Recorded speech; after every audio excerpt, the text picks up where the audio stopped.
السلام علیکم۔ یہ بھی 25 سال پہلے کی شاعری ہے۔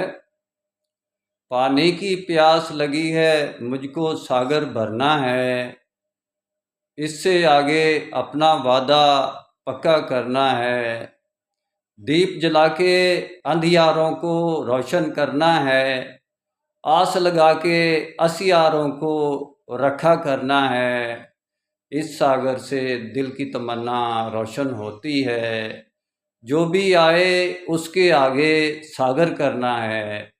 یہ شاعری تو ساری میں نے یعنی کہ انقلابی لکھی تھی، لیکن اس میں ایک دو بس عورت کے بارے میں لکھی ہیں، وہ بھی میں نے آپ کو پہلے والی جو سنائی تو اس میں ایک عورت کے بارے میں سنائی تھی۔ اصل میں اس وقت تو میرا کام اسلامک ورلڈ کی امن اور یونائٹی کا ہے، امت کی وحدت، خدمت اور خیر کا کام شرعی نسبت کی بنیاد پر، جس کو ہم مسلمین کہتے ہیں، مدد مسلمین کے نظام کے ذریعے ہے۔ انشاءاللہ ڈیٹیل میں بات پھر ہوگی، نسبت، وحدت، خدمت، خیر کے ساتھ۔ اللہ حافظ۔